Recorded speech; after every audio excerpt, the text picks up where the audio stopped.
Samajwadi party कार्यालय पर अखिलेश यादव ने महिला सभा के साथ की बड़ी बैठक। इस सरकार में छोटी छोटी बेटियों के साथ अत्याचार बढ़ रहा है, अखिलेश यादव ने कहा।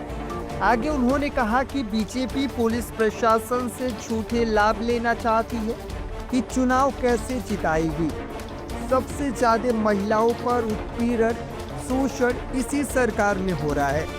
आने वाले समय में सपा सरकार बनेगी तो महिलाओं के लिए स्त्री समृद्धि सम्मान योजना लाकर उनको सम्मान देने का काम करेगी। सपा सरकार बनने पर गरीब महिलाओं को 3,000 रुपये देने का काम करेगी। आने वाले समय में महिलाओं को 10-90 और सशक्त मजबूत बनाने का काम करेगी। सपा सरकार में जिस तरह से हमने पुलिस हेडक्वार्टर बनाने का काम किया था, मौका मिला तो महिलाओं के लिए भी काम होगा, अखिलेश यादव ने कहा। आगे उन्होंने कहा कि बीजेपी के दबाव में इलेक्शन कमीशन ऐसा फैसला ले रहा है। आपने देखा कुंदरकी में उस समय सीसीटीवी में जो कुछ रिकॉर्ड हुआ है उसे निकाल ले पुलिस, जो माफियागिरी कराई जा रही है उसका खुलासा हो जाएगा। कुंदरकी में पुलिस के बड़े बड़े लोग प्राइवेट बेस में वोट डाल रहे थे, जब अमेरिका जैसा देश बैलेट से वोट डलवा रहा है।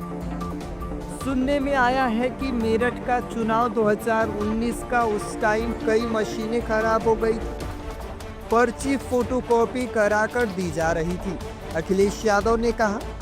आगे उन्होंने कहा कि सरकार में बैठे कुछ अधिकारी हार्टलेस हो गए हैं। एक बात जान लो, जो दूसरे के लिए गड्ढा खोदता है वह खुद गड्ढे में गिरता है। अन्य प्रदेशों ने देख करके उस तरह की योजना बनाने का काम किया। 1090 कुछ दिन पहले इसकी योजना के बहुत सारे लोग तारीफ करते थे। उस योजनाओं को खत्म करने के लिए बजट और तमाम असुविधाएं पैदा की, जिसके कारण 1090 उतनी इफेक्टिव नहीं बची जितनी इफेक्टिव थी। आने वाले समय में महिलाओं की सुरक्षा के लिए हम लोग 1090 और सशक्त कर करके और मजबूत बनाने का काम करेंगे। हम सबने बैठ करके ये भी याद किया, पंचायती राज में आरक्षण लागू करने का काम समाजवादियों का, नेताजी का फैसला था। उसका परिणाम ये हुआ कि बड़ी संख्या में महिलाएं प्रधान और पंचायती राज के अलग अलग स्तर पर चुनाव जीत करके आई। सदस्य भी बड़े पैमाने पे बनी, जिला पंचायत अध्यक्ष भी बड़े पैमाने पे बनी। अगर किसी ने पॉलिटिकल सशक्तिकरण और उनको आगे बढ़ाने का काम किया तो समाजवादी लोगों ने आरक्षण देकर के बढ़ाने का काम किया। और हमें उम्मीद है कि जब 27 में सरकार समाजवादियों की बन जाएगी और जब महिला आरक्षण लागू होगा तो बड़े पैमाने पर संगठन की महिलाओं को भी चुनाव लड़ने का मौका मिलेगा। रजिस्ट्रेशन हुआ करता था, जमीन की रजिस्ट्री हुआ करती थी, उस समय रजिस्ट्री की फीस को कम करने का काम समाजवादी सरकार में हुआ था। ऐसी तमाम सुविधाएं, योजनाओं चलाने का काम किया था। आने वाले समय में अगर पुलिस में स्ट्रक्चरल चेंज भी करना पड़ा, आने वाले समय में स्ट्रक्चरल चेंज भी अगर महिलाएं जो पुलिस कांस्टेबल उनको काम करने के लिए करना पड़ा, तो समाजवादी सरकार में जिस तरीके से हम लोगों ने पुलिस हेडक्वार्टर बनाया, तो महिलाओं की सुरक्षा के लिए भी अगर कोई बड़ा फैसला लेकर के हम लोगों को काम करना पड़ेगा तो वो काम करने का काम हम लोग करेंगे। एक बार फिर संगठन के लोगों को बहुत बहुत धन्यवाद और बहुत बहुत बधाई देता हूं। ये जो चुनाव आयोग ने जो है एक अपना नियम बदला है, उसने क्या किया है कि 45 दिन में सारी फोटो और वीडियोग्राफी डिलीट कर देंगे, जबकि वो 1 साल तक रखी रहती है। तो ये कहीं ऐसा तो नहीं कि इनकी कोई बहुत बड़ी चाल होगी? इसका विरोध और इसके पक्ष में, अपने विचारों के पक्ष में और सुझाव के पक्ष में हम ये बात रखेंगे।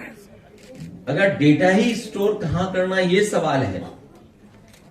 पूरे देश में हर घर, हर दुकान में सीसीटीवी लगी हुई है, हर घर में स्टोर हो रहा है डेटा।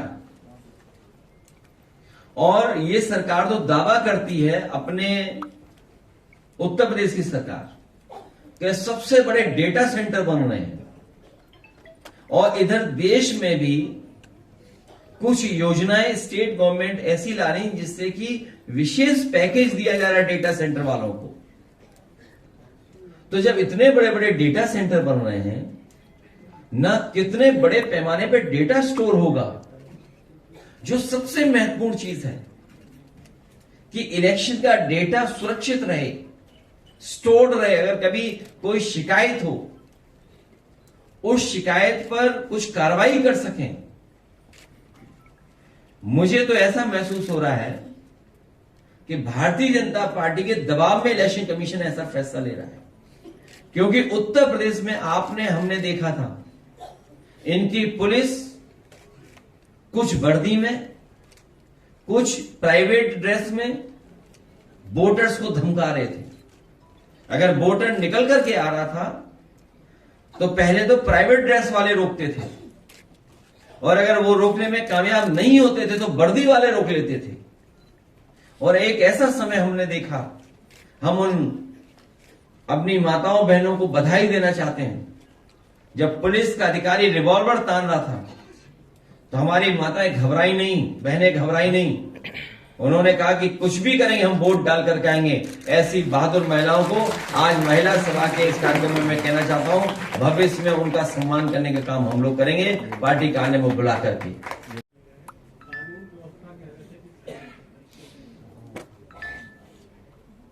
2500 पुलिस पूरे उत्तर प्रदेश को पिछले लगभग 9 साल से खेलम खेला कर रही है। 2500, आप पता कर लो, 2500 है केवल। 2500 9 साल से वही खेलम खेला हो रहा है। ये जो नई भर्ती हुई है यूपी सिपाही भर्ती, इसमें जो नए रंगरूट है वो जब अपने पुलिस लाइन पहुंच रहे हैं, घर से निकल रहे हैं तो रील बना रहे हैं, और इसको लेकर पुलिस विभाग ने उनको निर्देशित किया है। तो किस तरह से सर इसको देखते हैं, सोशल मीडिया का क्या ये इस पॉजिटिव? अब हम तो सरकार में नहीं, हम क्या कह सकते हैं? हम सरकार में हम कुछ नहीं कहते हैं, हम किसी के खिलाफ नहीं है। इजराइल और ईरान के बीच में जो युद्ध हो रहा है, सुबह अमेरिका भी उसमें कूद गया, तो क्या विश्व युद्ध की तरफ बढ़ रहा है? भारत का स्टैंड क्यों नहीं क्लियर हो पा रहा है? भारत को अपना स्टैंड साफ कर देना चाहिए, और इस समय का जो सहयोग और समर्थन होता है हमेशा हमेशा याद किया जाता है। इसी मैंने कहा, मित्र की पहचान बुरे समय पर होती है, अच्छे समय पर तो सब मित्र हैं। अमेठी से एक वीडियो आ रहा है जिसमें सरकारी जो बोरियां, अनाज की जो बोरियां हैं उनमें मिट्टी निकल रही है। बताओ, 9 साल बाद आया वीडियो, ये तो पहले ही साल आ जाना चाहिए था। इतना लेट क्यों आया? उस आदमी ने क्यों लेट भेजा? इस पर कार्रवाई होनी चाहिए। जिसने बोरी में चोरी या बोरी में मिलावट, बताओ बोरी में चोरी कब से चल रही है? पहले 5 किलो, फिर 5 किलो। और याद है आपको, महंगाई समझाते थे कि पार्ले जी का बिस्किट कितना बड़ा होता था, पैकेट कितना बड़ा होता था, याद कीजिए। अब कितना बड़ा पैकेट मिलता है, देखिए सब जानते हैं। ये सब महंगाई और मुनाफे का चक्कर है। जैसे जैसे महंगाई बढ़ रही है, वो कंपनियां अपना मुनाफा नहीं कर रही कम। और ये जो बोरी की चोरी और बोरी की मिलावट, ये पहले दिन से हो रही है। जिस तरह विभागों में झगड़ा है, मान लो किस मंत्री जी के पास है ये विभाग, किसके पास है विभाग? शर्मा जी के पास, सतीश शर्मा। उन्हीं पे कुछ मत, एक शर्मा। सब बिक जाएगा, देख लेना, आप यकीन मानिए, सब बिक जाएगा। कितना मना करें बताओ? प्लासियो मॉल बना गया, वो बिक गया। उनके ही डिप्टी सीएम ने चिट्ठी लिखी कि गलत बिका है। याद कीजिए आप लोग, जब प्लासियो मॉल बिका तो उन्हीं के एक डिप्टी सीएम ने लिखा कि ये गलत बिक रहा है, बिक गया। वो हमारा एक कैफे का इलाका है जहां किसान बाजार था, वो होटल बन गया, किसानों की जगह बन गया। सुनने में आया कि जेपीएससी पीपीपी पे देना चाहते थे, लेकिन वो घबरा गए समाजवादियों से, तो इसलिए पीपीपी नहीं दिया। हमने एक ऑफर दिया उन्हें, और मैं कहूंगा चौधरी साहब से कि कुछ कानूनी तरीका पता कर लें, एक चिट्ठी पार्टी का जरूर चली जाए कि अगर जेपीएनआईसी बेचना चाहे तो हम लोग खरीदना चाहते हैं। एक चिट्ठी चली जाए एनडीवीसी को कि अगर उनके पास कोई तरीका अपना रहे हो, कोई और तरीका हो, जैसे आपने मॉल बेचा, जैसे आपने वो किसान बाजार वाला दिया अपने किसी खासम खास व्यक्ति को, तो हम उसी तरीके से अंडर टेबल भी सब कुछ स्वीकार करेंगे, और कृपा हमें दे दो जेपीएनआईसी। नहीं कोई है नया स्कीम है अंडर टेबल। सर लखनऊ में सर सहारा बाजार खाली कराया गया है पूरा, और बिना किसी नोटिस और सूचना के, और बोला गया 90 साल की लीज पर था और 40 में यूज करता है। जहां जमीन दिखती है भारतीय जनता पार्टी वहां कब्जा कर लेती है। ये भारतीय जमीनी पार्टी है। जहां कीमती जमीन इन्हें दिखाई देगी, जहां पर कुछ लाभ वाली जगह है, आप वृंदावन देखिए। मैं तो कहूंगा क्यूटो तो नहीं बन पाया, हालांकि हमारी पार्टी के बहुत से लोग मना करते हैं, क्योंकि बाकी सब जानते हो आप। अखिलेश जी, एक तरफ सरकार जहां नारी सशक्तिकरण की बात करती है, अभी रुक जाओ। अखिलेश जी, एक तरफ सरकार नारी सशक्तिकरण की बात करती है, दूसरी तरफ महोबा का एक वीडियो वायरल हो रहा है जिसमें एसडीएम बुलडोजर कार्रवाई का महिलाएं विरोध कर रही हैं। एसडीएम कह रहे हैं बुलडोजर चला दीजिए, क्या कहेंगे इसमें? ये मनमानी इसीलिए कर रहे हैं क्योंकि सरकार इनसे पॉलिटिकल काम लेती है। ये जो झगड़ा चल रहा है विभागों में, अधिकारियों को और मंत्रियों में, ये कोई निष्पक्ष पोस्टिंग की वजह से नहीं चल रहा है झगड़ा, ये बंटवारे की वजह से झगड़ा चल रहा है। जो बंटवारा है वो सही तरीके से नहीं हो पा रहा है, उसकी वजह से ये हो रहा है। और आपने वो समय देखा कि मां बेटी को जिंदा जला दिया था बुलडोजर चला करके। क्या आपने समय नहीं देखा?